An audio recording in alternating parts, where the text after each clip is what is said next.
Have you guys had your wisdom teeth pulled? All of you? Yeah. I had a weird situation go down. I waited too long. Yeah. And I was like, oh, it hurts. You know how it hurts what and does then it that goes mean? away? What do you mean? You waited too long. So your wisdom teeth are coming. Like Yeah, they're coming. You feel it. You don't know what come it out. is. It's Yeah. just this horrible pain in your mouth. Yeah. And then it goes away. It disappears. And then it comes back. Yeah. And then it goes away again. You're like, it's cool. It's fine. Yeah. And then it comes back and then... For how long was that happening? It's like an STD. Oh. So it's well, for me it happened a couple of times, but this last one got like really aggressive, and I started to feel it in my throat. Yep, that's exactly what happened to me. And that's when I was like, all right, I should probably go in for this. Started feeling it in your throat. Yeah. Wow. Yeah. So it's like it's intense, Thank you. huh? Yeah. No, it's legit surgery. Like because it's so common, people don't think it's a big deal. Well, they cut you. They Yeah. cut your Yeah. jaw, basically, right? They knocked me out with laughing gas, and like I just closed my eyes and opened my eyes, and it was done. They knocked you out with laughing gas. Yeah. Did they shoot it into like a smoke bomb? Like No, they And then put you it in fell? your mouth. Have you never seen a They movie? put with it in your dentists? mouth. Put it they just on your put mouth. it all up in your mouth. On your mouth. All in your mouth, on your your mouth, in your mouth, Wow. around it. Doesn't sound pleasant. No, it's really, not. really, absolutely not. And then there's all kinds of medication, and people keep saying like, "Oh yeah, you got the fun medication." I'm like, "Yeah, but you're not having any fun while you're on it. You're just trying not to." Yeah, feel you don't want it horrible when pain." you need it. Yeah. Yeah. It's- Should we start the show? I Sure. guess so. All right. All right. Don't flush the toilet. You are now tuned in to the Crappy Awesome Podcast.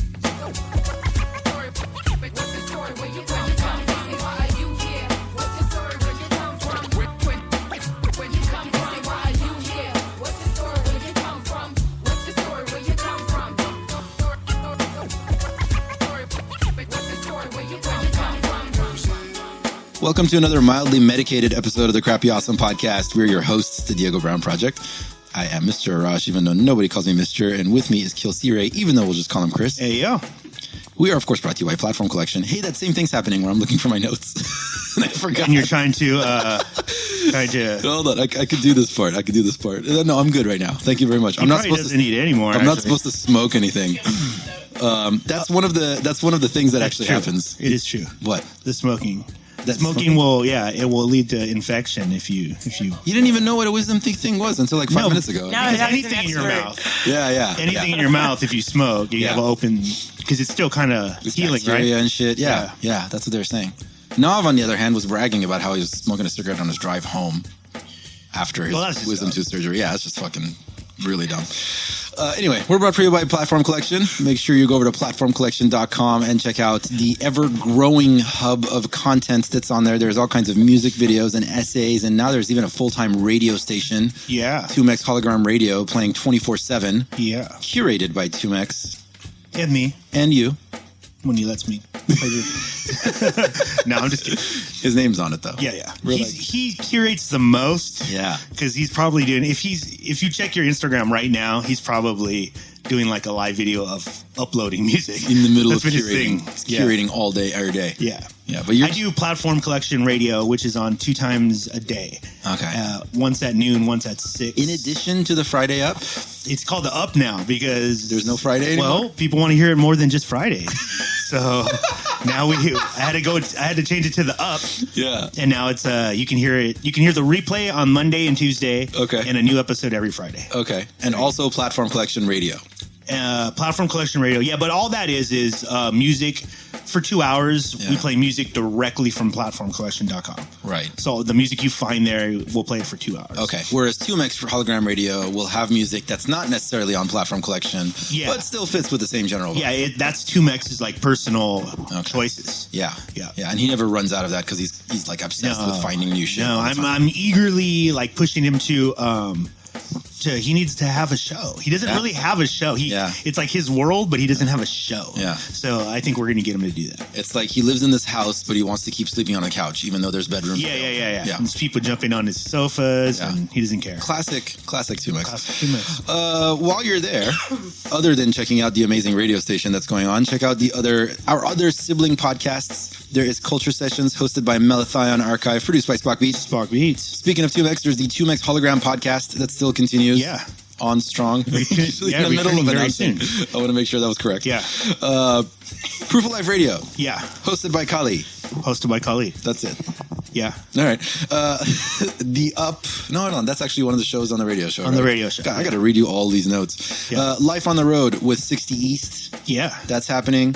Really, though? With Cookbook. Ooh, of LA Symphony. That was good. We totally planned that. Yeah. Orchestrated, hosted by the amazing Noah James and the amazing Lisa J. Yeah, shout out to them. Yeah. Usually we got to give like the lady and the couple more ups. Well, she Because we're deserves gentlemen it. like that. Yeah. That's good that Noah's just tagging along with all of her. Yeah, penis. he's just tagging on her coattails. Status Escalate podcast, also hosted by Kali. Yeah. Fuck, he's got 2 shows. He's killing it solo right now. hosting. He's really killing it. Killing everything. All right. And the Ghetto Blaster podcast, hosted by Ricochet. Yep. And there are more podcasts on the way. There are more podcasts on the way. There's a photo podcast coming up, a photography podcast, going to be hosted by Gadzooks and Muds One, if you can believe that. Good Lord. Yeah, it's going to be awesome. Oh, man. Yeah. How does that work? It's an audio medium about visual medium. Wow, they're really going to break it down. Yeah. All right. I can dig it. Follow us on Instagram at Platform Collection. That is one word, all spelled out. And on Twitter at Platform Collect. Notion. With Notion. And of course, a shout out to Tor Project, open source privacy platform. Many engineers and data scientists and such around the world working tirelessly.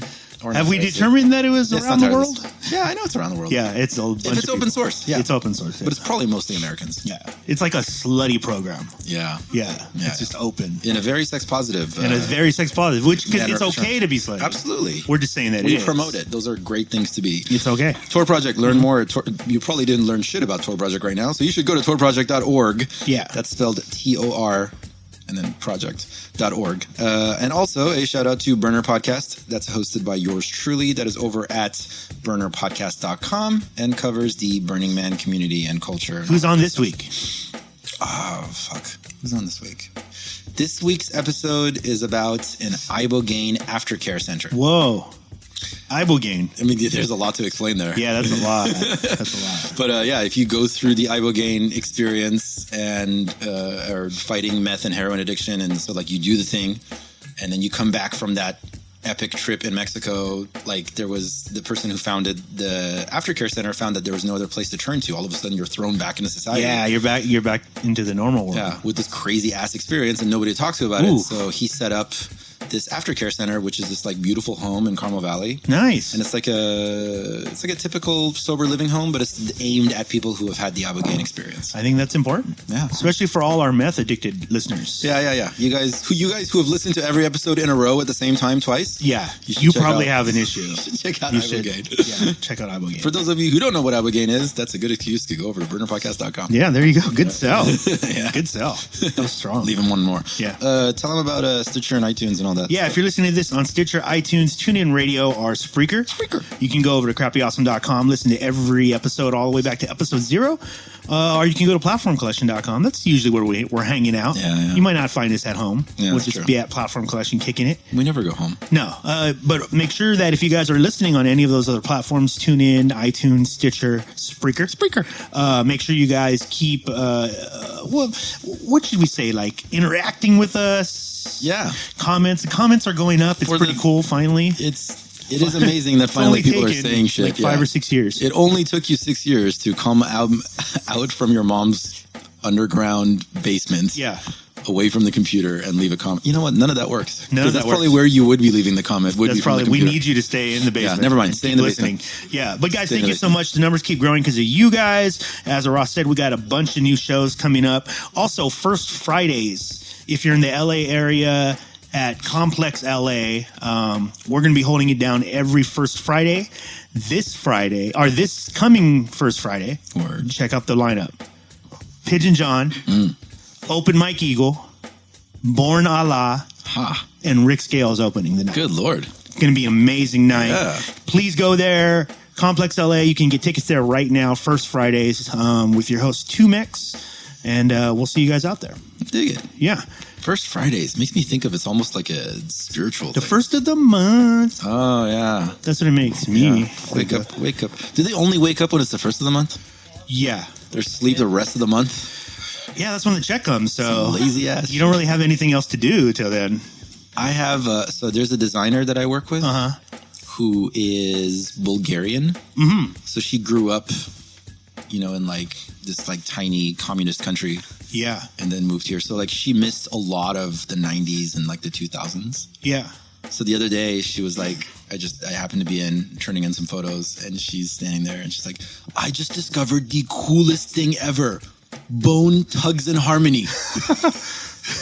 Bone Tugs? That might be a different thing. Bone Tugs and Harmony. Yeah, that's like a different. They don't make music. She was loving. She's like, it's the greatest workouts music. It's so much good.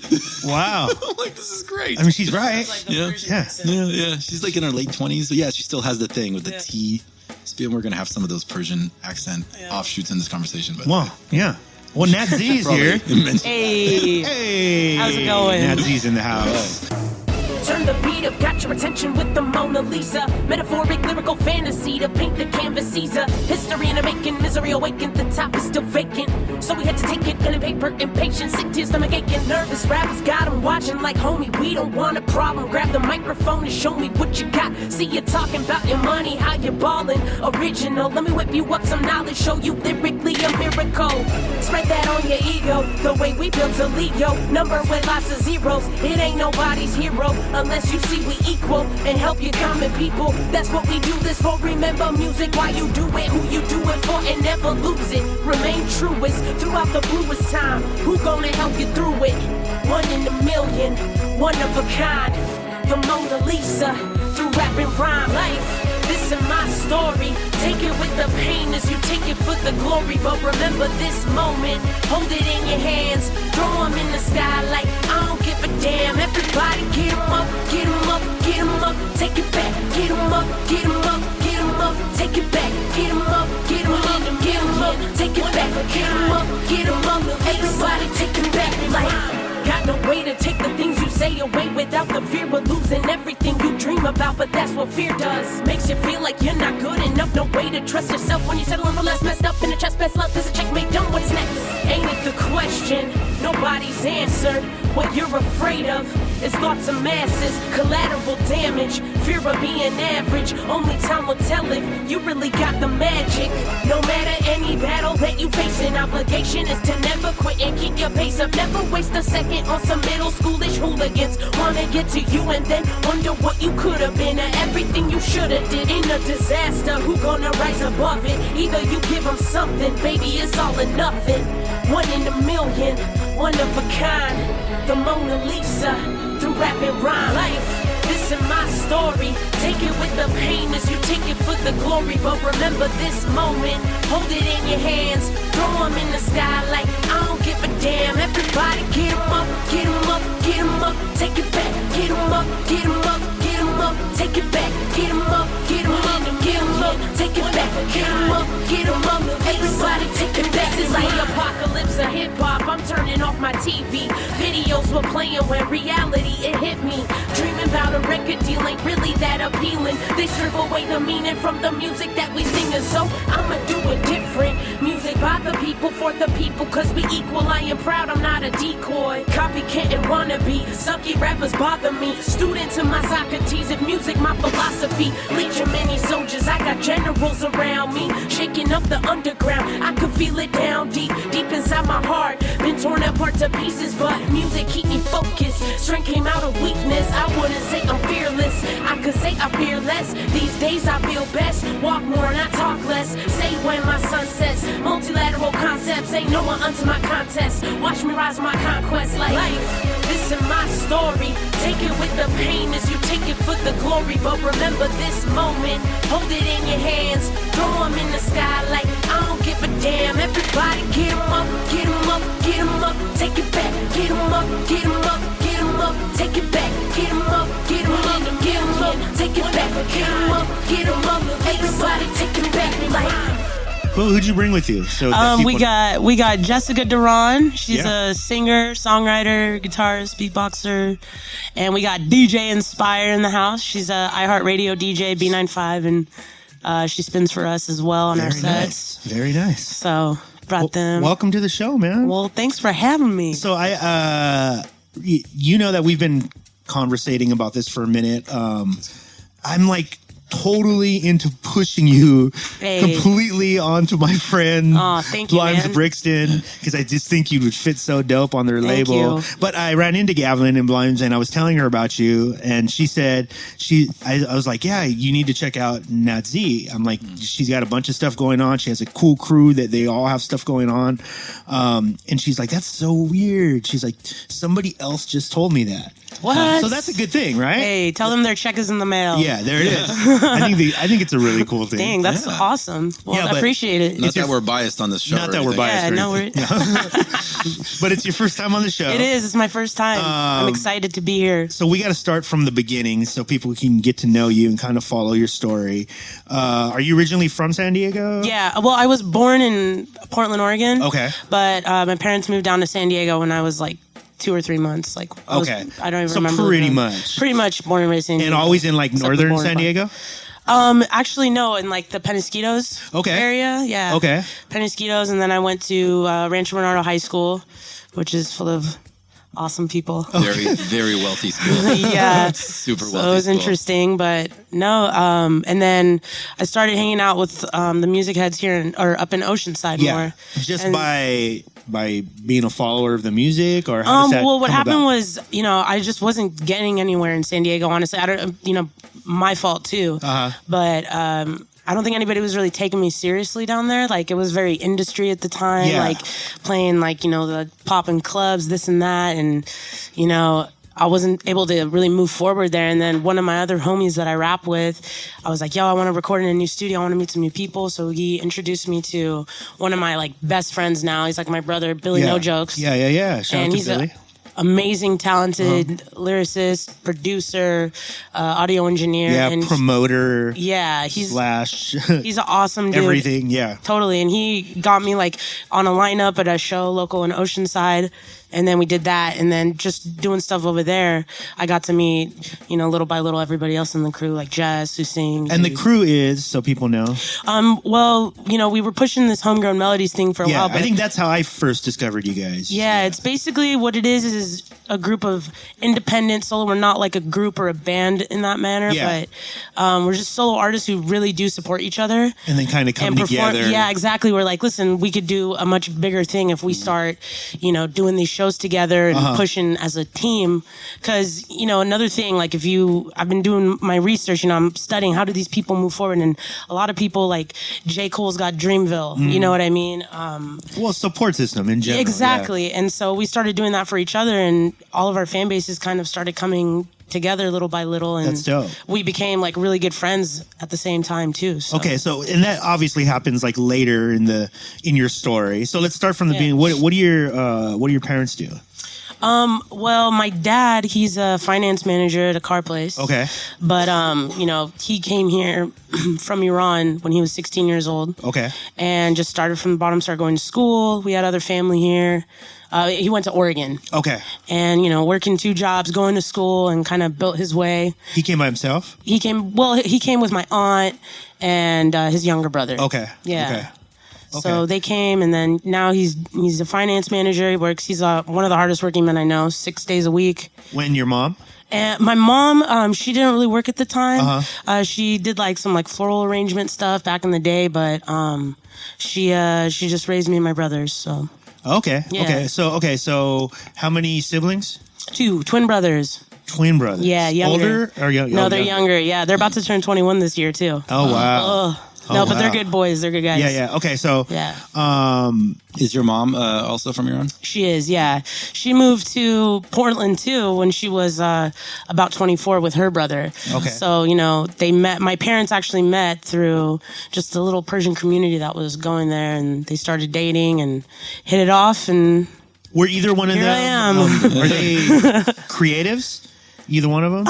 you know what?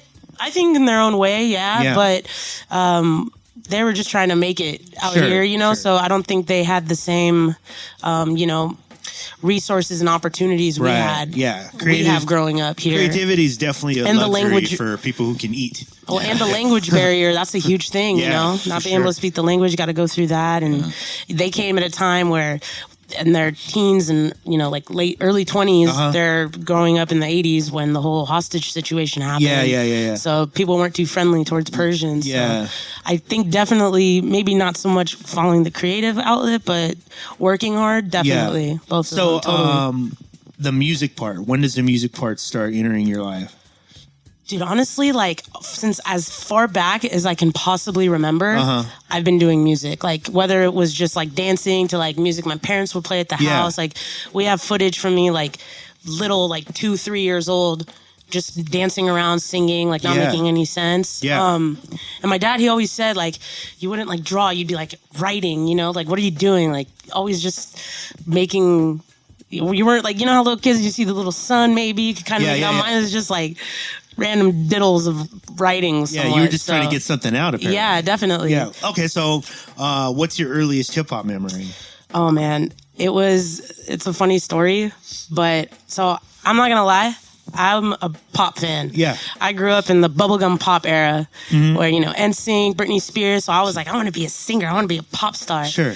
And NSYNC put out an album called No Strings Attached. Okay. And Left Eye was on that album. Yeah. And I was like, there it is. I can't sing for crap. Yeah. But I could do what she's doing. Yeah. Oh, wait, Left Eye was on NSYNC's album? Yep. Space Cowboy. Okay. No Strings Attached, track 3. It's been a while since I've like dusted know off what I the mean? old No Old Strings NSYNC. Attached. Yeah, it's true. I'm gonna have to get it out. That would be when my interest really sparked Yeah. with hip hop. But I have tons of older cousins that listen to East Coast music and West Coast. So I had the Biggie cousin that was like, no, you don't listen to pop. You remember when all that stuff was going on.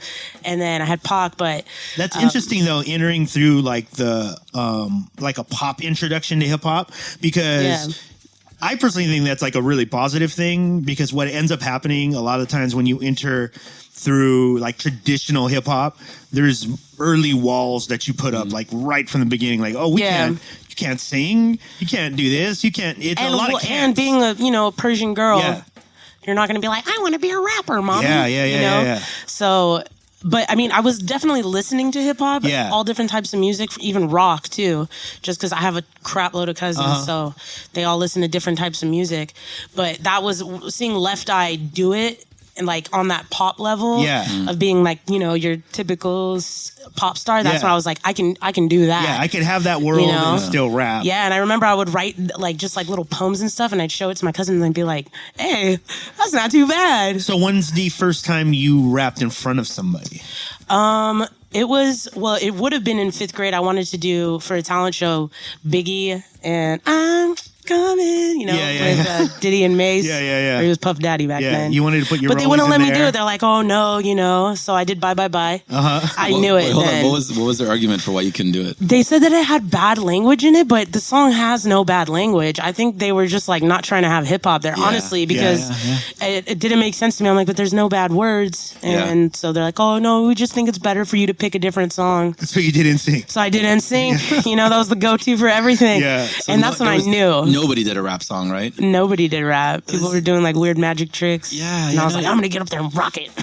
No, this is always interesting to me, because it is veiled racism. It's totally. Like, this is music that scares the white people. I was going to say it's because they were black. Yeah. There's too many black in that. Yeah. Honestly, I think so, because it's weird. Like, there's this, like, when you exit our exit, there's, you go left to Penasquitos, where it's like, you're like not as nice, more like, I'd say, like people like us, people, the fresh off the boat families, and it's just a pot of gold in there. And then across on the other side of the bridge, you just drive just across the bridge, and it's beautiful suburbia and just beautiful houses. Yeah, Carmel Mountain, Rancho Bernardo. Yeah. So my parents wanted us to, and that district was Poway District. It was a better school district, so they want us to, they finagled their way. I think it's like the #1 school district, like in California at least. Wow. Dang, I don't know about the country. It's up there in the country. Yeah. Wow. So we went to elementary school there. We went to middle school there, high school. So was there anybody? Okay, wait. Actually, let's back up. So you performed. That was the first time you kind of performed in front of people. Yeah, but if you count like performing little stuff, with, like, family, I definitely do. Like, just doing family parties, So were you good? Were you like, I mean, like people like my shit? Like, when they play the videos at family parties, I definitely cringe and hide, and I'm just like, oh my god. but at the time, I was like, I'm a she's rock dope. star. You know, my cousins are just like, you know, when your older cousins, they're giving you like, yeah, get it, Nat. You know. Okay, so what about But I wasn't. How old It's were you during this embarrassing. period? 5th grade? We have videos going way back, but the bye that was 5th grade. I remember. Wow, Yeah. yeah. That Okay, was- so what makes you go, I want to be a rapper?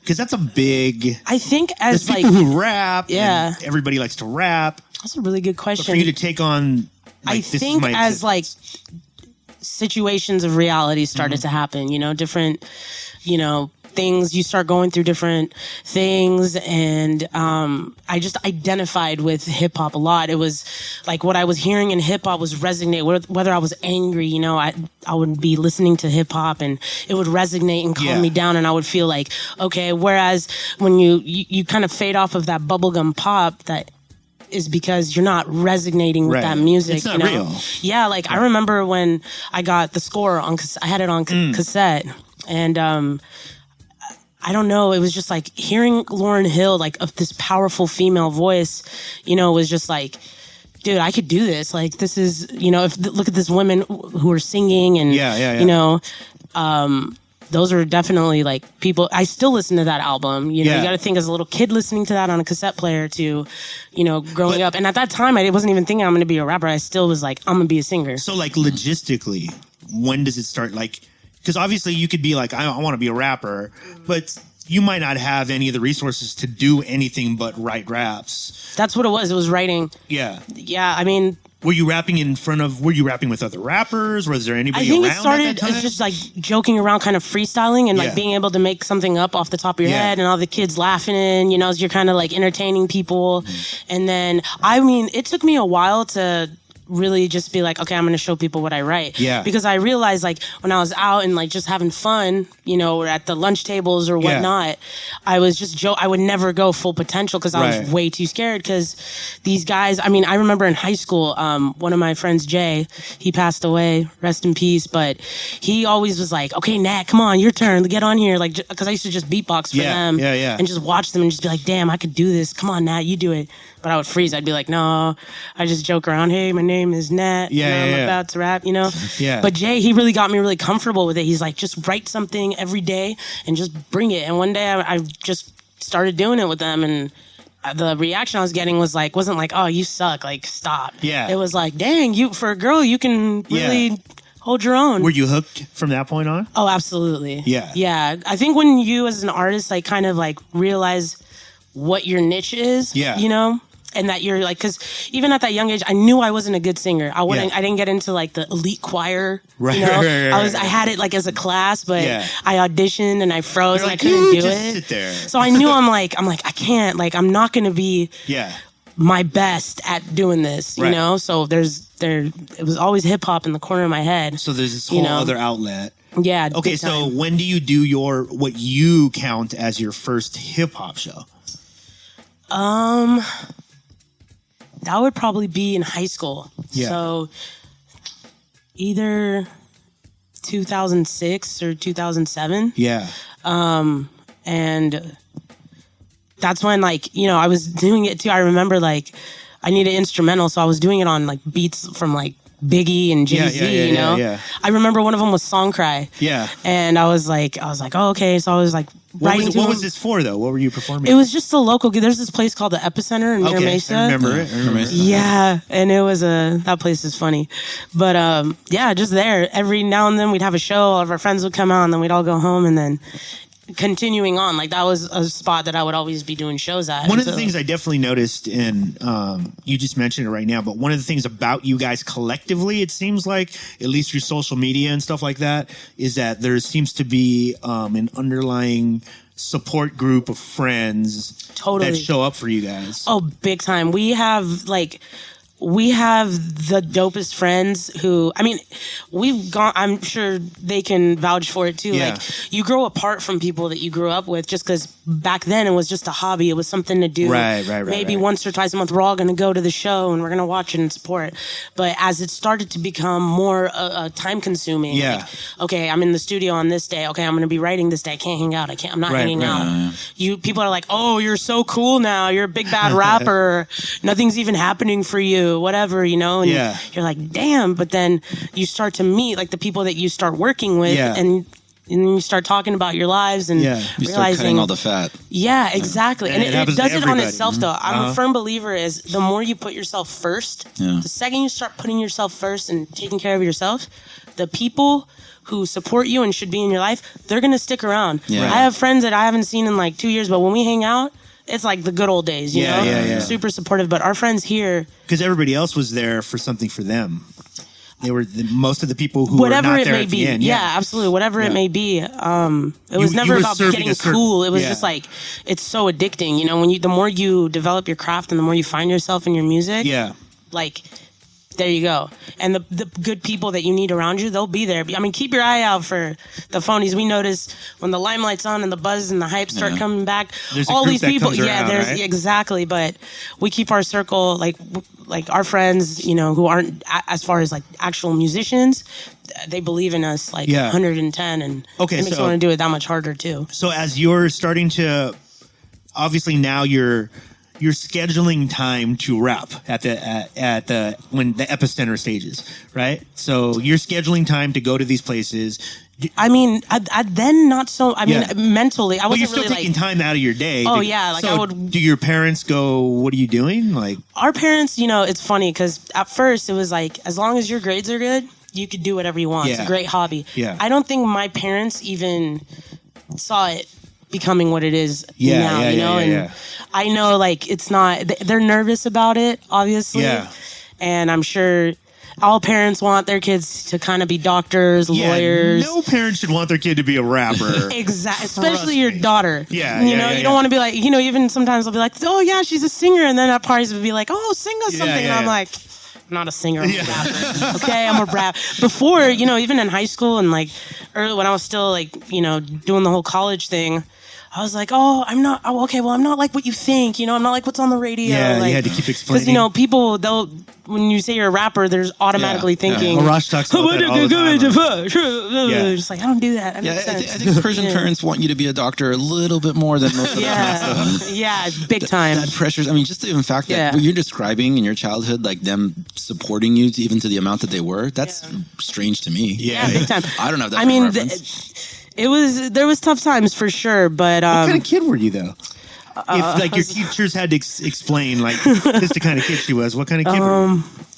A terror, probably. I don't know. I mean, I got good grades, though. You know what I mean? There's I the would key. get Even good worse. grades. As long as you were getting like, You know, a like measurable they started. thing. It wasn't just A anymore. It was like A, and then your like citizenship and effort was like U. See, like we need to schedule a meeting. You know, like oh yeah, she's getting good grades, but she's very disruptive in class, and Probably because she should be in the gifted program. Yeah. I mean, that's what it normally comes what down it to. is. I mean, You were bored. If you're still Yeah, getting big the time, of grades course. and you don't like the environment, like that means you're able to do the work. You can comprehend everything. Yeah. You just don't like the environment. No, not at all. Yeah. I think I was really, really good at faking school. Yeah. Because I remember in college, when I was just like, I can't do this anymore because it was really affecting music at that point. You know, it was like music was just not moving forward. I was depressed about it because when you're not moving forward in your craft, nothing else freaking matters in life at all. You're just like, oh, you know, like, no, this is what I want. And then those doubts start coming in like, oh my God, can I actually do this? Am I going to be able to do this? Yeah. And that happens a lot in life. Right. That wasn't the You're first healthy. time. Yeah. Oh yeah, and there's gonna be many more times, but then you get that hunger and you get that buzz again, and you just keep going with it. Okay, so high school, you're into it now. You're going to college. You're still pursuing it. Because one of the things I definitely noticed, because you guys are all really skilled, you know, at your craft. Appreciate that. And from what I know of the group, is I've had a chance to see them online and you know had friends talk about them. Was that just by chance? Like, was that like literally? Oh, I just happened to meet a bunch of dope people, and we're like, hey, let's make a scene. I know it sounds so corny, but no, honestly, I mean, I've only released one project. Yeah. Okay. But I've been doing this for well over 10 years. Yeah. Another horrible time in my life was my first time recording for real. Okay. Because I was like, that's what I sound like? Like, why are people telling me I'm good? Like, I would never listen to this. When you first hear yourself in your head, when you're rapping in your room and like you're putting on your fake shows for yourself, like, I mean, it doesn't audibly sound the same. No, not at all. Right. So then you go through, oh my gosh, I gotta find, but then you find your voice in the studio. And you're like, ooh, that's pretty good. It's just another day. It's just another day. It's just another day.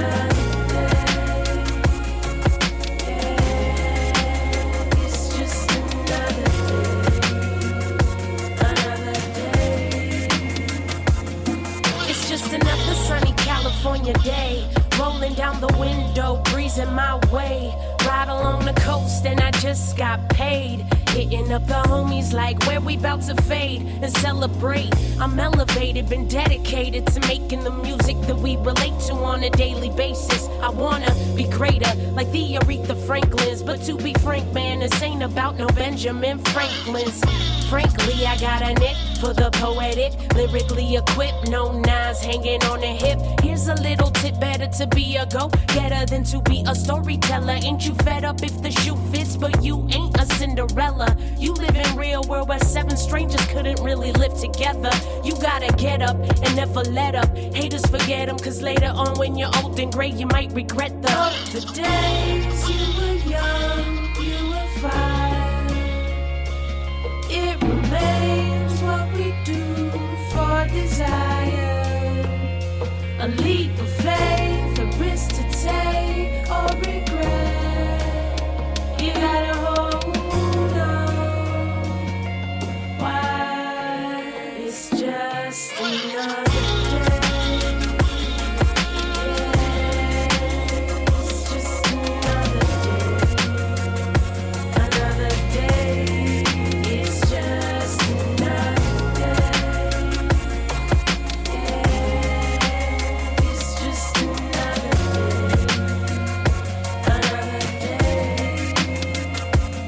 Rooftop stories, rooftop dreaming, disappearing through the beat, the music I'm hearing. Dedicated to it, but sometimes I feel defeated by how bad I need it. Even if I fear the consequence, I must believe anything is possible. Obstacles are probable. How you bouncing over those is how you know you getting close. Don't overdo the flashy clothes. Living with your eyes closed, abandoning the ones you love so you can comatose. I dream about the millions, still won't deny the truth. The only weapon that I got is that I'm bulletproof. When I'm inside the booth, nobody getting through, cause every time I'm in it, know exactly what I do. Yeah, and my family's right behind me too. So this one is for all the people that I know and knew. A day in what I do, bittersweet but getting through. And you keep going, but it takes me, I'm not one of those artists that's gonna be dropping mixtape after mixtape Right. I commend those people, but I think everybody has their own avenue, and I really like putting together something that I want to be listening to 10 years from now. Like it'll still bump, like the score, for instance, Like you could put that album in today and you're still going to be vibing with it just like you were back in the day. Right. But so with that said, I've worked with a lot of different people in San Diego. Yeah. And I always have trying to put together your project. Yes, exactly. And or just like being like feeling that relation with people, that unity in music. And I always saw nasty side of people. And I'm not saying I was perfect. I'm sure certain people could say the same thing about me. Yeah. But I just, I knew like it'd be so dope to see like on a local level, because it becomes so the same with everything. Right. And me, when I'm a fan of music first, I always tell myself, you're a fan of music first. So when I go to a show, what catches me like, ooh, that's dope, and start moving, even to go up to that artist and be like, yo, that was a really dope set. And I think just on stage when you see, okay, you got a rapper, you got the DJ. Oh, dang, she can sing. Oh, yeah. Well, there's that. What? They can sing too. Oh, they're beatboxing.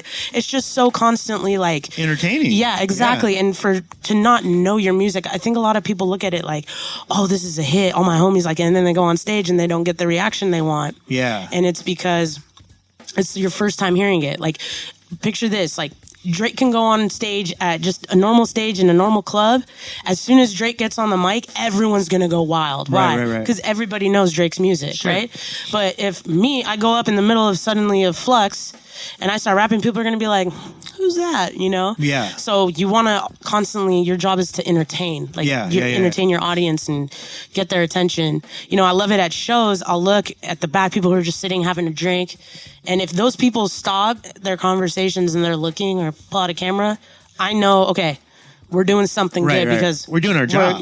We're getting their attention. Yeah. But what was the conversation that happened where you guys said, okay, I want you. I mean, like I said, I was looking for this like team, like my whole life, literally like thinking about this team, this one team that's going to be so dope.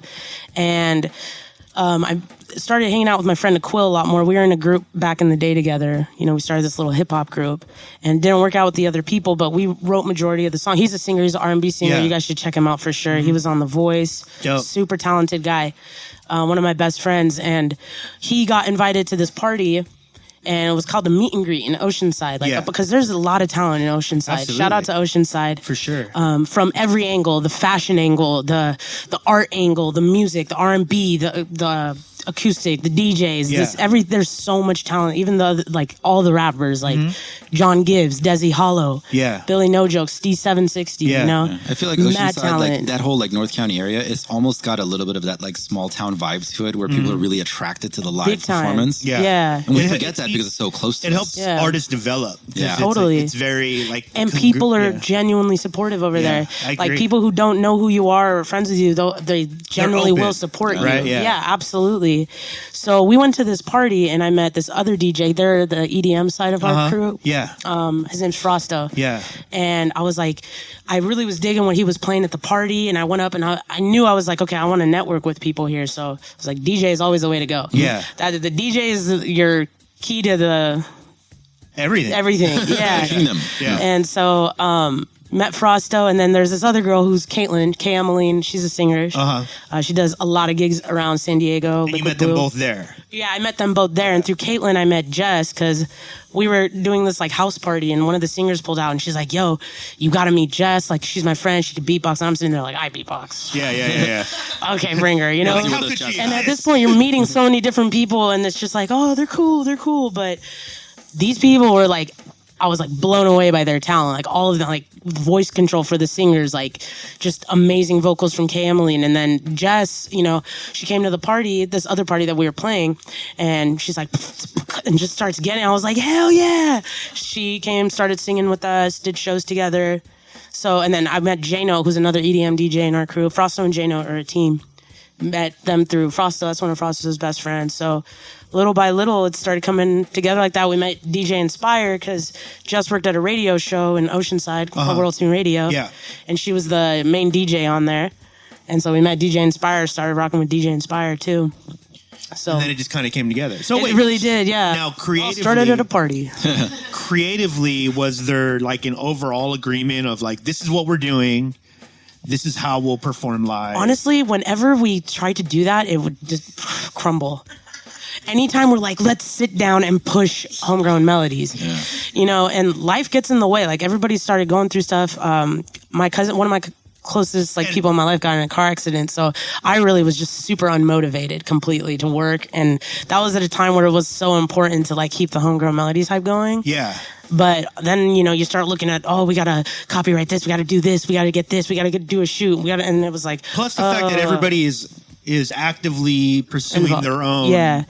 But it became so like not what we were about. Yeah. You know, this is about promoting individual artists and knowing that you have a solid support team behind you. Like it was a statement. Yeah, absolutely. More as opposed to like support this was each gonna be other a thing. And when you have talented people pushing that and not competing with each other and not like dissing each other and doing that, genuinely supporting each other, I think people feed into that just as much as, you know, like I always say, like you watch the Kardashian drama on TV that pulls people in, you know, the Donald Trump, oh my god. But then at the same time you got those like Ellen videos where Ellen like builds a house for someone and you're oh my gosh, that was so inspiring. So I think pushing pushing that something positive about look. visually seeing unity that Totally. that can Big inspire time. people. How many people were like sort of in this group? Um, at so, that time? I mean, it's always, I think it really was born. It became out of my head was Yeah. with this crew. And I think it'll always be this crew. Yeah.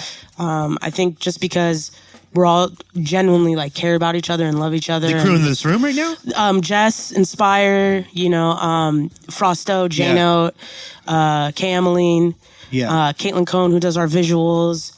Am I missing anybody? No, that's it. No, that's pretty much, Yeah. And that's like that's the main group. Yeah, because everybody's an entity of their own and like the general at what they do. Like, you got you your come together hip hop and you're, like, DJ Ultron. who's, on B95 in Fresno, iHeartRadio, like pushing, like everybody knows DJ Inspire. Yeah. You got Jessica who's like vocally talented, plays the guitar. It's a refreshing sound, you know. Kay Emmeline's doing her thing. Everybody is their own entity. Nobody like, it's not like a band or a group. How do you guys decide, what's like is there a phone call made? Like, yo, here's a show. That's exactly they what want. it is, yeah. They want all of us, and as opposed to, or is it maybe they I book think- you, and you're like, yo, I'll just book everybody. Yeah, I always love having everybody on stage. Yeah. The more the merrier. But I think me and Jess, like, we started realizing at rehearsals and when like other people couldn't make the shows, we're like, dude, we kind of got a really good dynamic here on stage. So that's why it's, when we do our things, like if I get a call, hey, you want to rock a show? I'm like, first call I make is to Justin Inspire, yo, there's a show, you want to rock it with me. Either she can or she can't. So Either you she guys can are or like she can't. the Raekwon and Ghostface. Oh, damn. Maybe one day. Yeah, but I think it's really dope. Yeah, like, it's awesome. Now, the tastes within the collective, how different are they? Are they extremely different? Like, where are you guys having conversations a lot of time? Like, hey, let's make this kind of music more, or somebody's like, no, I'd rather make this. No, again, I think that's when, like, no, we never sat down and said, we're going to make this kind of a song. I think, like, honestly, it's as simple as getting together, rolling one up, chilling, listening to beats, listening to music, jamming on the guitar, and then seeing where it takes us. Sometimes, it takes an hour to write a verse. Sometimes it takes 4 weeks. Just because... And when a song is born, then a song is born. Like, if you go online, there's not one thing you'll find of Nat-Z and Just D, and you'd be surprised because you're like, damn, you guys are always on stage doing all these songs, But they're nothing coming out there. Not yet. Okay. This year, though, for sure. So this year, Sooner people than can later. expect a project. Definitely. Now, is that going to be a Nat-Z project, and then you sprinkle other people on it, or is there going to be a Homegrown Melodies project? What is coming? Hopefully for one day in you? the future. For me, there's definitely a project coming, a Nat-Z project. This year? Definitely, 2017. yeah. Okay. Definitely. So the Couple of them. question that I guess like anybody would ask is why not become a group? Like, what is the advantage to remaining a crew rather than a group if you're constantly working together and bouncing off each other anyway? Time will tell. We don't push anything. Because when you put that kind of a label on it, expectations come in and everybody has their own vision. And like, there's songs where I'm like hearing them and Jess will be like, yo, you should get on a verse here. I'll be like, nah, it doesn't, this is not even that. I'll try to write to it. Even one song we did in the studio a couple months ago and I was all hyped about it. It's a great song. And then I did my verse and I'm like, no, it doesn't resonate. This was one you should push on your own. And that's what I think makes our crew so tight is that nobody is afraid of hurt. Nobody's feelings get hurt, one. Right. And two, everybody gives each other. Never. It's like, I think you should try this. Okay, I see where you're coming from, but nah, I think I'm going to stick with doing this, Yeah, and nobody cares either way. And you trust each other's opinions. Right. Everybody respects each other as artists and in their own craft. So when the DJ says something, you really take that. It's not just like a random. Right. You're like, okay, cool, yeah, all right, great. Yeah. Or when she says something as a DJ has singer. expertise that you guys don't have. Absolutely. Right, yeah. Big time. Okay, so that being said, you said you've dealt with like the politics side of hip hop. Big time. You spoke a little bit about stalling out a little bit where you're like, oh, this isn't moving forward. It's frustrating. What has been like the biggest obstacles, like business wise for you? Like if you're your own manager, you know what I mean? If you're sitting down and you're signing Nat-Z tomorrow, what are you saying Nat-Z needs to get to the next wherever it is that you want to end up at? Which I assume at the very least is making a living off your art, and that's it. I think you know, when we started getting that little baby hype, Uh-huh. so, you need to make this kind of a track. Okay, you need to do this. Okay, you need to go do this. Now you guys need to do this. Why aren't you guys doing this? You need to be doing this show. And then we started, you know, we were younger, and I think there was a phase where everybody was doing those opening act slots, you know, and then those were a taste of reality because, yes, the show is, you know, everybody knows what it is. It's a pay to play, like, and I think in the beginning when you start like doing shows with these big names, it's cool. Right. You're like, dang, I got this show. Like they hit me up to do the Ghostface show. Right. They hit me up to do this. But the more you do them, you realize anybody can get these. This isn't about talent anymore. They're hitting up anybody who they and know will you show see up. that, and you see that because, you know, at first you think, okay, the best time to go on stage is right before the main act, right? Yeah. You know, we did a Juicy J show. And we're like, dang, that's a Grammy-nominated artist. And we had just done Too Short, so we were on a high because at Too Short, we went on in the middle of like 9 opening acts. Oh, wow. It was chaos. Some of these people sold tickets for 7-minute sets. I was like, dang, you know, like we lucked out. We had a 20-minute set. Yeah. But we brought people. Like we promoted like crazy. And then so when we watched Juicy J, we're like, keep them coming. First we did Too Short, now we're getting Juicy J. It was a nightmare. Like I got into it with some dude in the audience, you know, and they tell you don't respond to people. Like before we even get on stage, he's like yelling at me, and I'm, you know, I tried to contain my temper. You know? What was he yelling? He was just yelling like, fuck you, get off the stage. Wow. Like, flipping us off. And at first I was ignoring him, but he was really killing my vibe. So I was like, hold up, what's your fucking problem, dude? I'm like, what is your deal? Like, what's your problem? And then coming to from that whole experience and being like, okay, let's think about these kids are dying of heat in the front over here. Yeah. They've sat through like 8 opening acts, not knowing that they think they're coming to see a DJ spin for an hour and then simply not Juicy set J. up for you to succeed. Yeah. No, not at all. And so, you know, I mean, we still rocked it. I think when you're getting feedback after the show is always good if people are coming up to you. Sure. Which was great. But I got to ask you this. What was your lesson on that one? How do you deal with hecklers? honestly, it was like people thought it was entertaining, but it killed my vibe completely. So no, but you had a compassionate view of looking at the situation. You're right. They just waited through 8 acts. Like we felt the same way. Times watching opening acts, like, oh god, these you know it because I've been there too. You know, and you're waiting at the bar and you're just like, oh, and then. Honestly, a lot of people aren't that dope. They're yelling in the microphone, and they're just over their lyrics. Like I call them the like Domino Walmart versions of artists. Like they see a trend, they see what's popping, and then they're like, "I'm gonna make it like that to get the in." Really, the real ability was the ability to either buy or sell tickets. That was really the only ability. That's it. And then it becomes something where you're just like, you know, you're posting them on Instagram and people are like seeing you on a big stage. People are seeing you doing the shows with a big artist. So they're like, oh my gosh, you guys are doing it. But you know, you're not really, you know what's really going on. And it becomes kind of phony at that point. And that's when I was like, what next? Like, where do we go from here? And then stuff in life happens too. And, you know, it can really like kill your motivation. Yeah. And then you have that pressure and you're like, oh my gosh, I've only released one project. Like, hurry up, Nat. Why aren't you writing? And then you're not liking anything that you're doing. Mm-hmm. So how do you get yourself out of that? What are some of your practices? Because we obviously have a lot of young artists that listen to the show. And I think a lot of, like I know, half the game is perseverance. It really is becoming comfortable with the uncomfortable, understanding that making it is relevant to whatever it is that you want to do.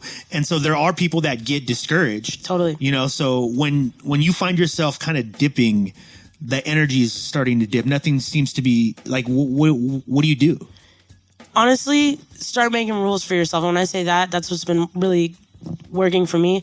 Stay off of social media, because on social media, one, you're seeing all these other people who are local and on your level, and they're just like pushing, which kind of builds that other pressure on you and starts, should I be doing what they're doing? Right. So you're clogging your vision. Yeah. 2, you have to be doing this because it's for you. It's what makes you happy.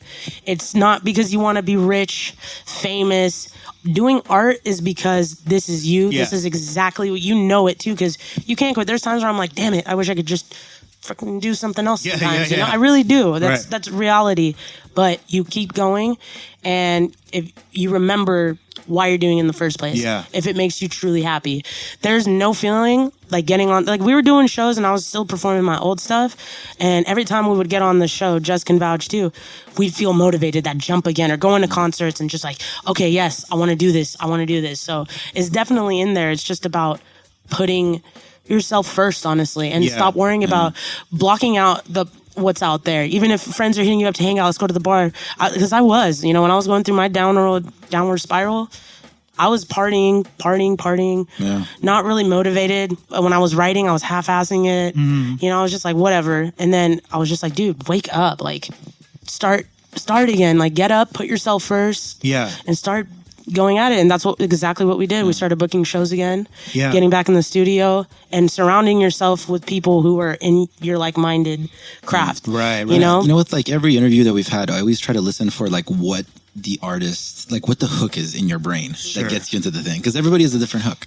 Like for some people it's obsession with words. Like I like dissecting words. So like they're not super crazy about performing, but they'll do it because it's part of the job. So, and with you it sounds like it was more connected to performing specifically. Totally. Like that's what gets you it's like a drug. Big time. Performing something that you're passionate about too. Right. Like when I write a song and then I'm like, oh gosh, I can't wait to do this live, and if I'm not up to my own expectations live, it kind of pulls me away from the song a little bit.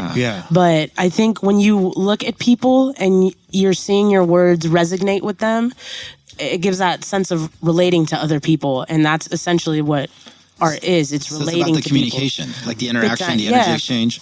And so I guess like that's the question, is that like how, because you're walking this high wire act of not losing yourself, but at the same time, the thing that like energizes you the most is to be in front of people. Where do you find that middle ground of like, I'm doing this for me versus I'm doing this for you? When I'm writing. When I'm writing and I'm like in my zone, like I don't look at my phone, like writing that song that it's just going to be like the one for you. When you listen to it by yourself, you put your headphones on and you listen to it alone, and it just hits you and it resonates with you, and then pushing that forward. Seeing what you could do with that song. What's more important, information or emotion? Both. Because, I mean, if there's no emotion in a song, what is it to you? How does it resonate with you? There has to be emotion in every song, whether it's a turn-up song or just a chillin' song or like a heartbreak song or this. It tugs at your emotions. And information, I think, comes in where you're keeping it real with your audience and keeping it real to yourself, or in the sense where I can't fucking stand mumble rappers. I don't fucking like them. If I ever see any of them in public, we're battling on the fucking spot. Like, that's how serious I am about taking them out, because this is ridiculous. Like, you see these, I was going to the club with my friend, going down, and you take them out and just plays a beat. I think you just made a hit. Like, doing the sound effects. I'm like, shut the fuck up. Are we allowed to cuss on here? Oh, okay. Well, let me ask you this. It kills me. So it's kind of like, so being dope, delivering it dopely where people are like, ooh, and they're listening. You know what I mean? Like, look at J. Cole, look at Kendrick, look at G-Eazy. They make all types of music, but it resonates emotionally, and people respect what you're saying, and they're listening to what you're saying because it's making sense at the least. Can we do this? Because I would love to ask the DJ. Because the DJ has I'm assuming you have a different outlook on the music you play, because you're seeing something, seeing something different, right? Like for you, your job, I mean, your overall, the essence of your job is to rock the crowd. Like, it's literally to rock the crowd. So when you look at songs, like for instance, a mumble track, but it's also the song that people really want to hear. Yeah, that's a hard conversation. Yeah. Because it just depending where you're at, like if you're at the club, and I play like what people want to hear, but also what I want to hear. Yeah. So it's not completely for everybody, but I know that they're still going to fuck with it. Yeah. Like even the last show that we just did, like you didn't see me play not one mumble song, and everyone was rocking with it. So. But does it bother you to play it? It hurts my heart a little bit, but even, not to diss anybody, because everybody gets to where they're at through some type of work, so you can't knock them on that. but it definitely hurts my heart a little bit. Yeah. Just to like, especially like when I see, because I come from a family of 6, so when I see my little sisters like rocking to this shit, and I'm like, you don't even know what the fuck they're saying. Like, what do you mean? And they're like, we don't care. Yeah, and they're like, oh my god, this is my shit. Yeah. So I don't know, man, but I feel like you have those artists, and I'm not gonna drop any names, but then you have somebody like Nat who, you know, whenever she gets on a record, whenever she, you know, whenever she does what she does, you're able to you're welcome, buddy. You're able to you know, relate to it, and I have dozens of unreleased songs that she sent me, and I'm like, yo, like that shit like hit me, and like, that's one of my best friends, you know what I mean? So I mean, yeah, that's a hard conversation. Yeah.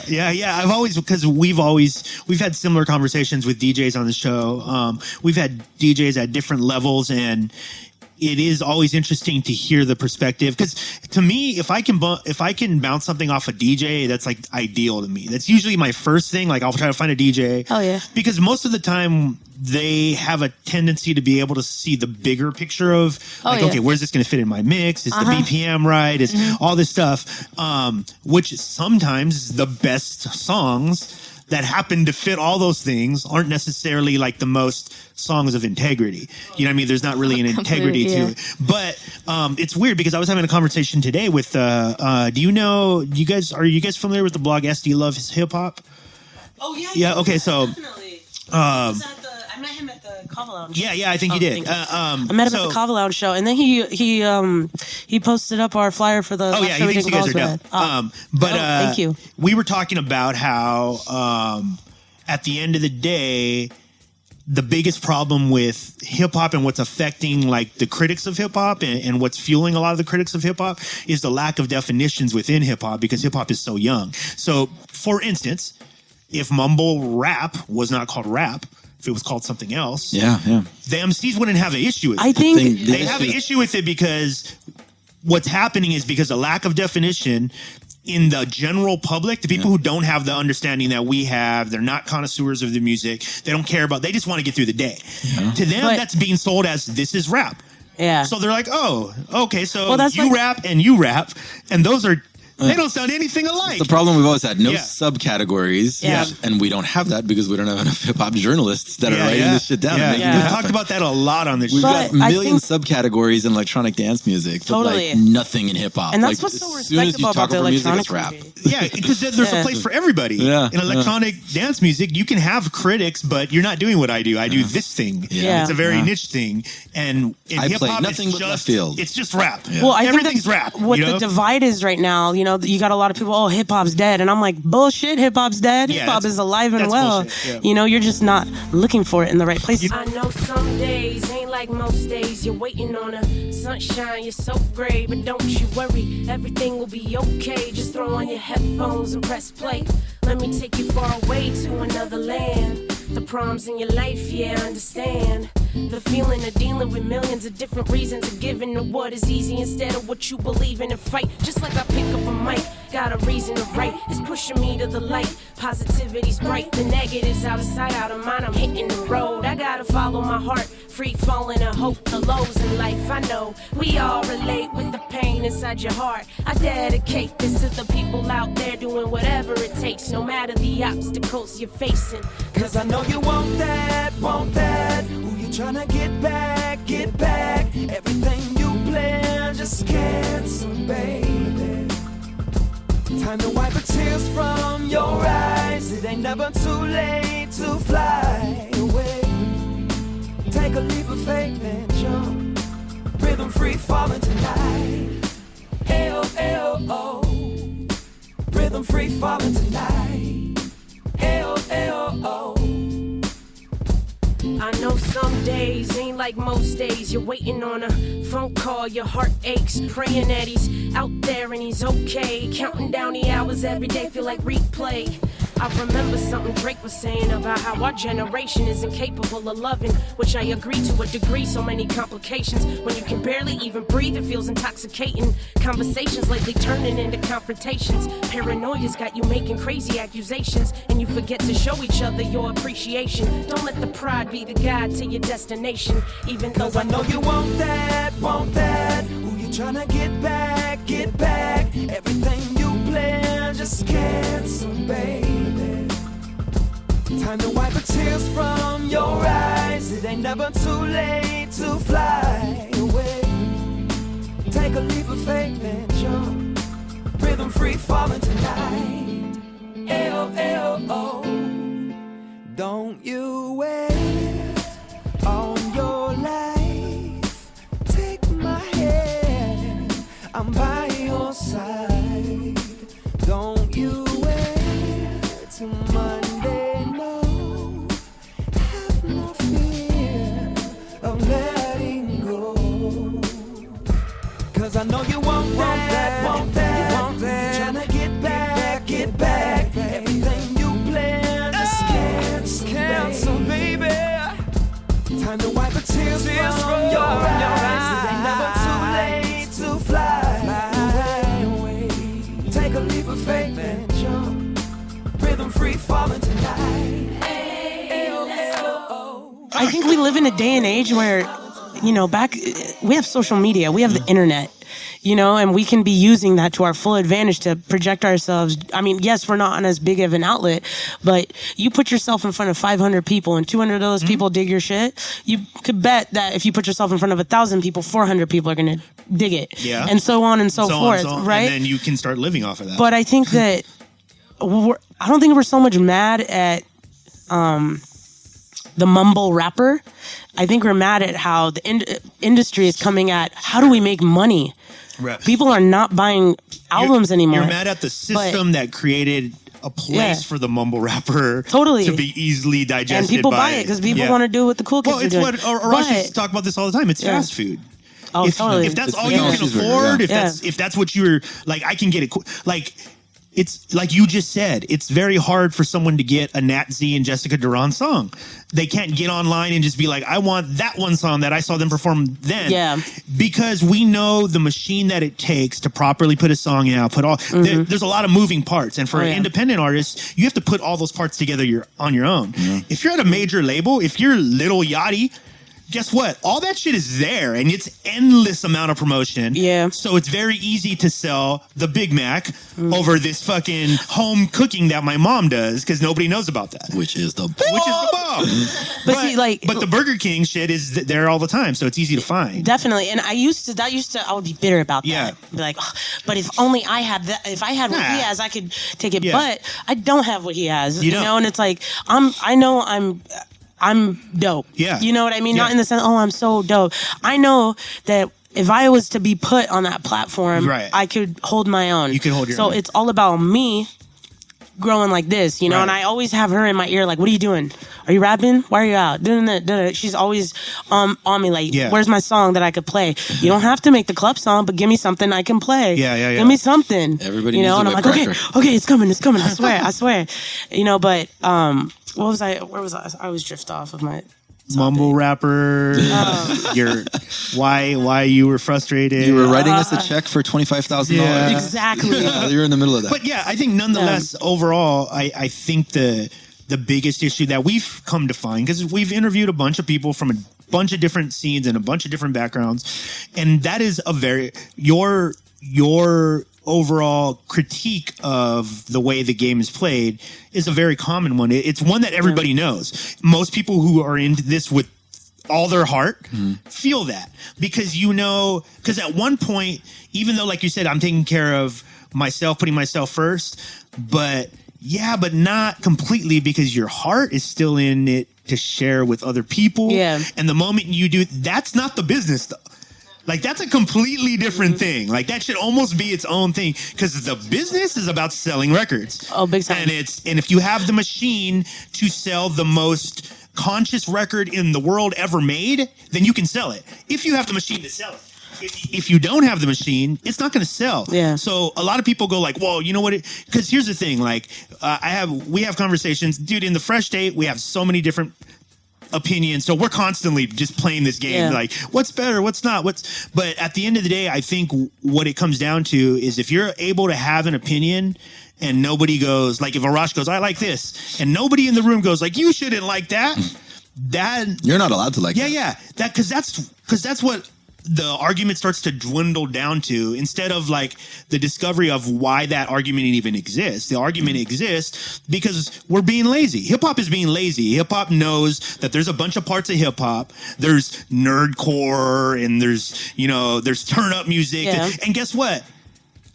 When I was 18, I turned up. That's all I wanted to do is turn up. Where's my music for my period of life? I think real music represents literally every emotion there is. Yeah. So if you have an emotion, then there should be music for that. Well, you know what I mean? You just brought me to what I was going to say. You were saying how hip hop's young. So this is the mumble rap time. But I honestly don't think in 5 or 10 years, we're going to look back and remember the Lil Yachty's and the Uzi verse. I know I shouldn't name drop, but fuck No, but for me, that's even more reason to not sweat it. But we're going to remember the J. Cole's and the Drakes and the Logics because you listen to any of their albums, you're right. You can play that at a turn up. Yeah. DJ Inspire will be playing J. Cole at a party, Kendrick at a party. Sure. It's not just like all serious. Like everybody kind of makes it like, when you hear these mumble rappers in their interviews, they're like, oh, I don't really listen to them. Like, no, you're not gonna say shit because you will be completely murked. Yeah. I mean, I think one of the things is like, I think they know where they stand their place in hip hip hop history. Like, do you really, everybody in the room, do you really think that Lil Yachty's at home going, I'm the dopest rapper ever? No, he even says that. Yeah. He's very shy. He doesn't give a fuck. And we've had really young artists on this show, and they have a large amount of respect for the things that came before them. But like young people, they're like, but I don't want you to tell me what to do. Like, I don't want to.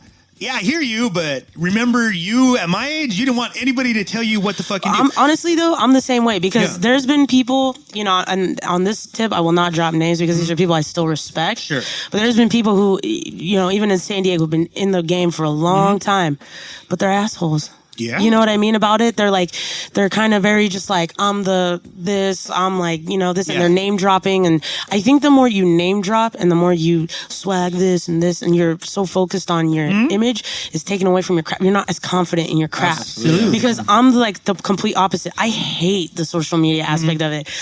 Shout out to Caitlin Cohn. She's on it. She's the dopest. Like, she's gotten our social media game like rolling again, you know? Because if I had it my way, all I would be doing was I would have my own studio forever, and I'd just be in there working and making the music, because that's where you have to have integrity in what you do. Sure. It's so easy to play a beat and we could just joke rap a dumb song for you, just going to just like that. But I think it takes us so long to put anything out, even for local level. We should be. You're right. Absolutely, I agree. We should be, but when it does happen, when it does come out, which I'm ready to start putting stuff out again, because I genuinely believe in this, and I think it could help people, but it's going to help me grow as an artist too. You know what I mean? Because I have integrity in what I do. Yeah. I believe in what I do. I mean, one of my biggest arguments on this show has always been, one, I'm tired of seeing my really dope friends broke, because they're all broke. All of my dopest friends, they're broke because they've been unable to make music and understand, because it's different for everybody. I don't have the answer for everybody, but I do know that you can make art and keep your integrity and still sell your music. Totally. And this is the way I challenge myself as an artist. As an artist, I look at it and go, okay, that's a new thing to solve. I'm creative. That's what my fucking job is, to be creative. So I'm going to try to figure out a way to be on that same level as these artists I may not respect, but have the same push and same pull that they have.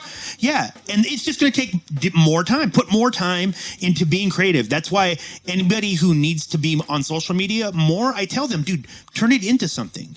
Make it something artistic that people haven't seen yet. And then that'll motivate you to, if that's what you need to motivate you to get on Facebook every day, because you're going to go on there and maybe just do a having something you believe in to push you. Absolutely. Like if I don't believe in a track, I'm not going to want to I'm not fueled. Like, honestly, I'm just being honest. Like, call it lazy, call it whatever. I'm not fueled because I'm like, I don't like it anymore. But when I hear something over and over and I'm like, I still like it. I still like it. I still like it. Well, I can tell you what that'll give you fuel to keep it going. As a Nat-Z fan, hey, this is what I want as a fan.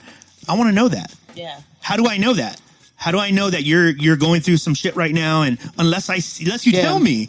And so I think that alone, you could find creative ways in allowing people to understand the true essence of your art without selling out, without doing none of you don't have to do any of those things. You can do everything that they're doing. But my biggest thing is make some fucking money. Everybody make money. Make money, because we need more people like you with money. You know what I mean? Like, we're not going to get out of this. We will not get out of this. I want some money too. With the social media, for example. Like, let me tell you something. I'm fully on your page. Like, I hate it. We talk about it all the time. Fucking make me. But like, when I'm feeling inspired, I'm on there like writing beautiful poetry. Yeah. But when I'm not in the mood, it's like, fuck, I gotta goddamn do this thing. And so you gotta stay consistent with it. You know? So the argument that people would make, somebody who's like further in the industry, is like, yeah, that's where the work comes in. Yeah. Like, this is when you're working. Especially you this day and age. This is your job. Yeah. It's your job. And that just happens to be a part of it. You know, you're literally, I told somebody this today. I chose art. That's what I just chose art in life. I could have chose a bunch of shit. But in choosing art, I understand that being uncomfortable with like uncomfortable situations isn't the way to succeed. You have to be very comfortable with those things. You have to understand that, hey, these things they're not going to line up. Yeah. That's not how they line up. Being comfortable with yourself too is huge. Because like, I'll tell you what, like when I'm at a local underground hip hop show, I feel at home. Yeah. You know, I'm very comfortable there. But then when you're in the like party club kind of scenery, I'm like, oh man, does my music turn up? Like I remember like, what was it, last month that we did Twista? When we opened up for him, we only had to do one song. Like Il Nicky, my boy, you guys should get him on this show. Shout out to Il Nicky. He's incredibly talented, humble as hell. You would love his music. Yeah. Check him out. He's dropping a new album too. But he got offered to do a set, but what he did is he brought, different friends out to perform a song. And we were like, oh my gosh, everyone's doing turn up stuff. Like, we're not turn up. Oh God. Oh fuck. They're gonna hate us. Fuck. And we went up there, and it turns out they were totally into it. Like, it was refreshing for them. And I think that shows you something about the audience of hip hop right now. Yes, the mumble rappers, they have the light, but because they already have it, people are starting to draw more attention to like talent and real artists. If you look at it from, where we're looking at it from, I think that's why Kendrick and J. Cole and G-Eazy and Logic sell albums, whereas the Lil Uzi verse and the Lil Yachty sells songs. Right. Drake sells albums. Like, a lot of people go back and forth with Drake. I generally respect the hell out of the man, because he is in every playing field of hip hop. Yeah. No, and he sells out. If you're selling out, on the show is do as Drake do. I mean, you don't sell out arenas for no reason. Look at Chance. Like, you don't sell out arenas by accident. No, I think Lil Yachty cannot sell out. I think even the mumble rappers, though, like they may have the limelight in a certain arena, but that's the beautiful thing that has happened in today's world, and our access to social media and technology is that you can very easily walk across the street to a different venue. Yeah, that's my thing. Totally. You don't have to. Here's the thing: I don't know anything about mumble rap. Neither do I. Because I don't listen to it. I've been hoping you guys knew what you were talking about mostly. I'm not seeking out something. A lot of this conversation has been about mumble rap. I know. Shit about mumble rap. Yeah, no, I have to get it out. I got nothing. But that's the thing. Like, I think being comfortable with yourself is, and obviously we're all works in progress, right? No, speak for yourself. Yeah, except for Arash, he's perfect. We get to a point of a Greek god where I think that we need to understand. Like, look, if you have to just remember how you were talking about, like, you start taking yourself serious, certain friends fall off, right? So when you start becoming more comfortable with yourself, the things that normally would detract from your day start to disappear because you're just not concerned with it. Like, I don't know anything. I don't hate anybody's music, because I don't listen to anybody I don't hate. I don't like. It's really simple to me. That seems a very logical thing. I don't like it. I don't listen to it. I don't know anything about it. So, but I bet, here's the thing. I know I can go on YouTube, and if that person has 1 million views, I can't look at that and go, that's nothing. Obviously, that's resonating with somebody. Yeah. That's ridiculous. Yeah. Like, it's resonating with somebody. And if we're just talking about people eating too many cheeseburgers, that's a bigger problem than hip hop. I would say that people right take there, easy, digestible stuff. Well, I think lifestyle plays into it too. Absolutely. People, we're the party generation. Yeah. If that's what Inspire says all the time. This is the party generation. So they weren't do you? But I mean, yeah. But like, I think they want to see it. They want to see you partying on social media. They want to like, Show me your bottles. visuals. Exactly. Like, ooh, that looks fun. Like, there's nothing that hypes up people to go to EDC or Coachella like the promo video that they always put out. Oh, yeah. You see that, you're like, oh, shit, I want to go. That looks popular. Chris was like halfway to EDC before he realized he doesn't give a shit about this music. Yeah, it's like, oh, man. So I think that plays into it. But there's a way to do everything. And let your integrity, let your true north kind of like push you in the right direction. That's great advice. I think it's I say this to everybody from doing this show. I have a lot of faith in the direction we're going. If you're worried, trust me, there's nothing to be worried about. Everything is going exactly the way it needs to be. Like I said, I see some very beautiful art. Here's the thing, this is one of the things I truly believe this. Like, we met you guys, right? So these types of people find each other. Just like the people who just want to turn up, they'll find other people who just want to turn up. When I wanted to just turn up, that's all I knew was people who wanted to turn up. But when you start to like think about more than just yourself in the bigger picture, you tend to radiate a certain energy that people are attracted to. And once the more you do that, the more you apply, because that is work. Me and Arash talk about that all the time. That's not like something you can just choose to do. It's work. Every single day you have to see how open am I really and you gotta work for it too, because absolutely 2 months ago I wasn't. If somebody would ask me to do a show, I'd be like, sure, yeah, no problem. Then we woke up and I was like, okay, I want to book shows. I got to start getting in touch with people. And within a month, we've had one amazingly like super solid successful show, which was last week, where the turnout, people showed up. People showed up and they had a great time. Instagram too, people, if you want to go check it out. But it was cool to see, like, okay, like, all right, we back in this, and then you book another show, and then you book another show. My goal is exactly to keep it consistent and go talk to people, network with people. Yeah, absolutely. And networking with people comes with, again, being confident in what your craft is, like, because you're at the end of the day, you're selling something to someone. Hey, this is my product. Blah, blah, blah. Here's what. Well, I'm telling you guys right now, in case you guys don't know, you guys are not at that level. That level was a while back for you guys, for people to decide whether or not you're dope. Like that conversation isn't happening anymore. So if it's happening in your mind, are we dope? But get it out. Like, do you listen? Do you want to listen? Yeah, they will. The people who want to listen to you will find you, because you've already proven, like, craft wise, we're great. We know how to do this. Other artists who are good at their craft look at you and go, they're well-rounded. That's a well-rounded group. Now it really is the fun. They're not a group, they're a crew. How do we? Yeah, you're a crew. Sorry. How do we get what's in our heads out in front of everybody else? You know what I mean? Like, at the end of the day, that's what you do as an artist, right? Your job is to take the thing that's in your head, and the best artists make you see exactly what they're seeing. Yeah. Exactly. Yeah, that's the hardest part. Coming. You know that scene in Lion King where it's like, and all of those things start running? That's like That's a really weird reference. I know. Disney, bro. All these things start running. I think what you were what you were just saying right now, though, about like, that's the word that terrifies most people, is networking. Because like, they're like, oh no, I gotta go out there and sell. If you're good enough with your product, there. Like, when I had nothing to push, it was hard, because I'm like, hey, I'm a rapper. Here's my album from 2014. It's like, but now I'm like, oh, I got this for you. I got this for you. What you want? It's like the Costco of Nat-Z.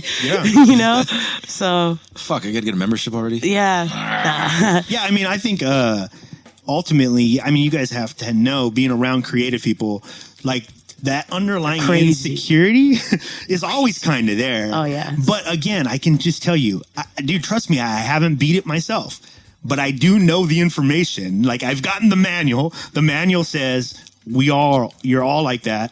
You don't have to be. Because it's just you. Trust me, it's just you in your head going, I don't know. It is. It's Am so I you. good? Dude, you're fucking having that conversation with yourself while you're on a stage that people booked you.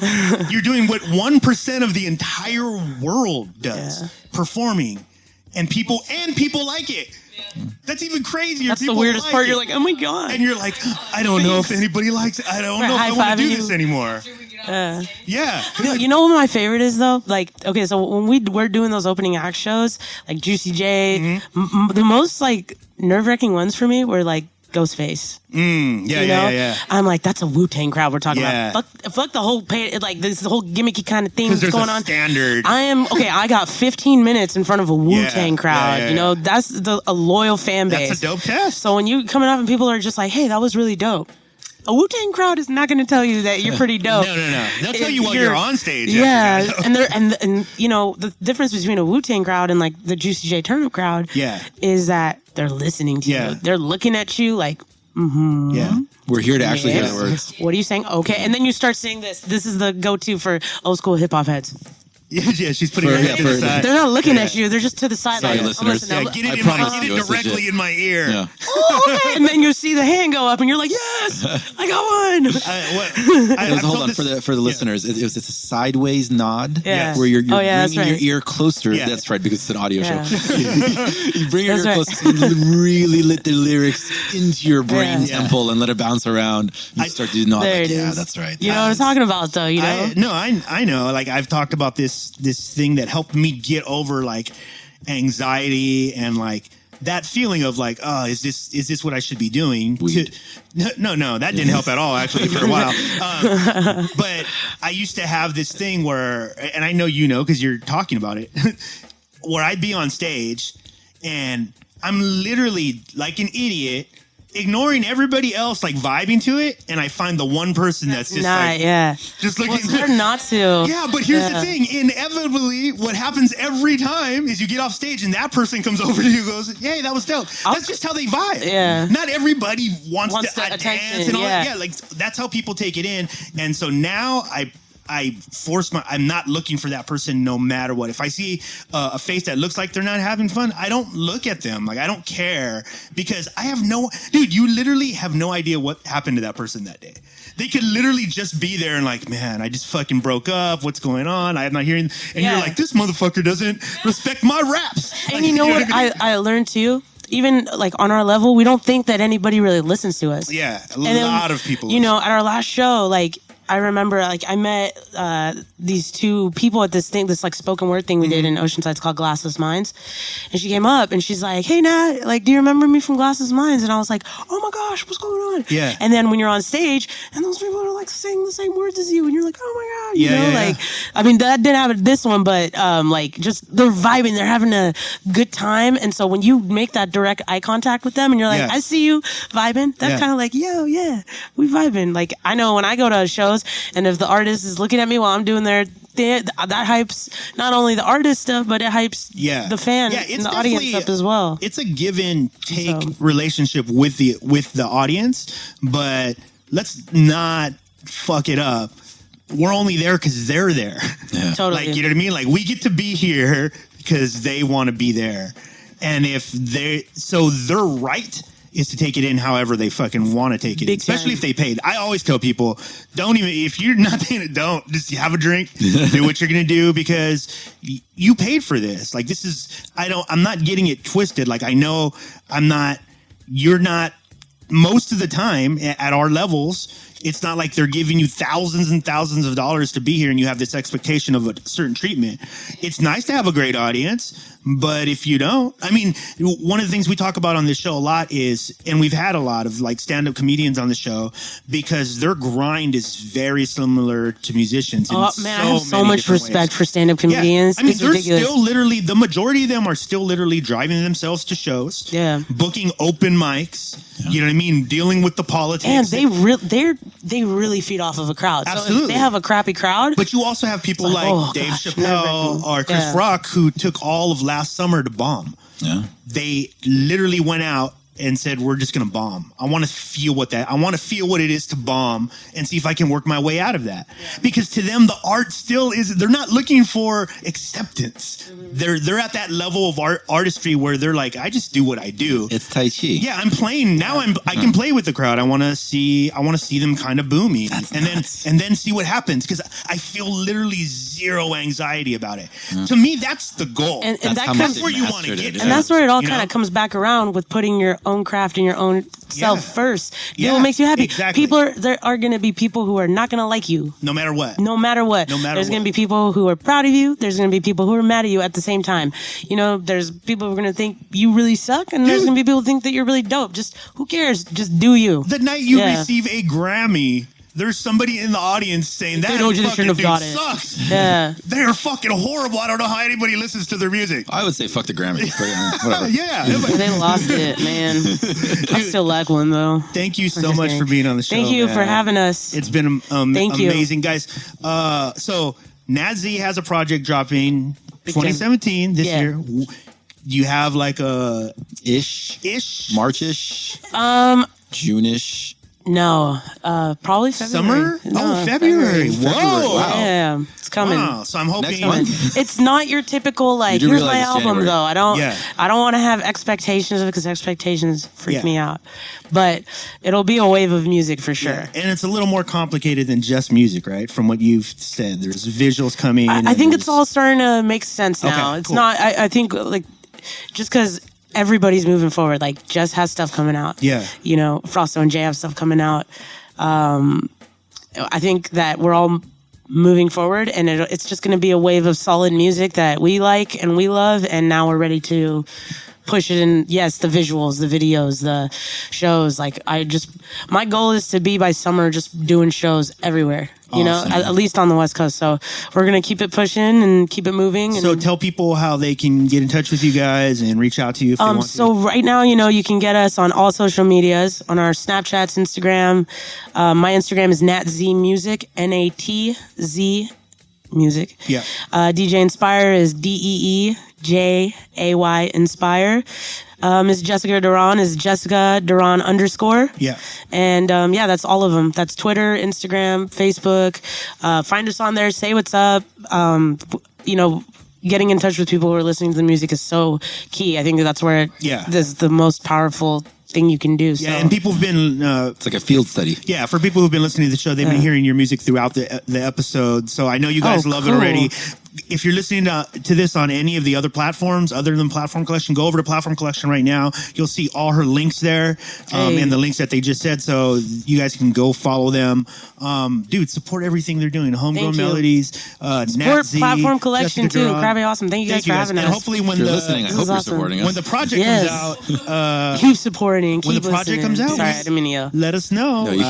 We would love to debut it over at Platform Collection if you let us. You know, so heck yeah. Guys, again, support everything they do. Thank you. Thank you so much, guys. Thank you so much for being patient and being part of the conversation. I think it was really dope. Right up. You may now flush the toilet. Yeah.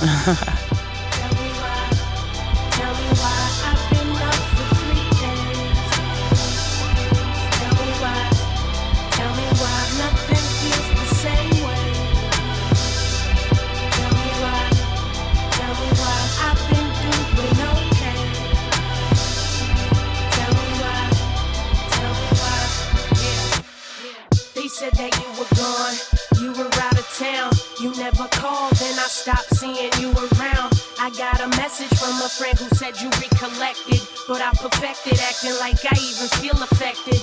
My intention is the opposite of your direction, cause I ain't sitting here waiting on a chance to get them. For anybody who is doubting me, I let them go. I feel the light shine, now it's got a vivid glow. Some people call it faith, and maybe you call it hope. I say you run the show, the only one with full control. Surround yourself with only those who wanna see you grow. Follow the open road until you find your soul. Along the way you cope, allow yourself to breathe. The door is open, you just gotta find the strength to leave. In you I do believe, but I need you to see the view from here where we can both disappear. This is one time for my people on the floor. This is two times for my people feeling low. And hit me three times for my people in the club trying to have a good night. Now don't throw it up, saying this is one time for my people on the floor. This is two times for my people feeling low. And hit me three times for my people in the clouds trying to have a good night. Now don't roll it up, saying who the tightest up in here? Who the tightest up in here? I don't really give a fuck about the tightest up in here. I'm just here to rock a mic, share a stage with all my peers. Tell me what do we have left if camaraderie disappears? It's a given, a test, so I'm about to give my best. They be looking your homie Jess, but most things they changing. That's the only constant. Success is like a bank. You will get what you deposit. Be accountable for loss and stay focused on the profit. I'm climbing from the bottom, still learning how to top it. And sometimes I topple down, but I'm never giving up. If I could get up one more time from this shit, I had enough. Dried your eyes so many nights on hopeless pillowcases. But think about the time you wasted on feeling sorry for yourself and face it. Only you can change this. Fade the delegations and zoom your dedication. This is one time for my people on the floor. This is two times for my people feeling low. And hit me three times for my people in the club trying to have a good night. Now don't throw it up, saying this is one time for my people on the floor. This is two times for my people feeling low. And hit me three times for my people in the clouds trying to have a good night. Now don't roll it up, saying tell me why I've been up for 3 days. Tell me why nothing feels the same way. Tell me why I've been doing okay. Tell me why, yeah. Tell me why there ain't no rest for the wicked, Lord. No, I never sleep. I be worried about my business. Mama said she had a vision. I could see it in the distance. I'ma make a difference. That's the point of my existence. Now before I exit, I want you all to listen. Every moment breathing is a motherfucking blessing. When your faith is getting tested and your heart is feeling restless, either you regret or you take it as a lesson, saying this is one time for my people on the floor. This is two times for my people feeling low. And hit me three times for my people in the club trying to have a good night. Now don't throw it up, saying this is one time for my people on the floor. This is two times for my people feeling low. And hit me three times for my people in the clouds trying to have a good night. Now don't roll it up, saying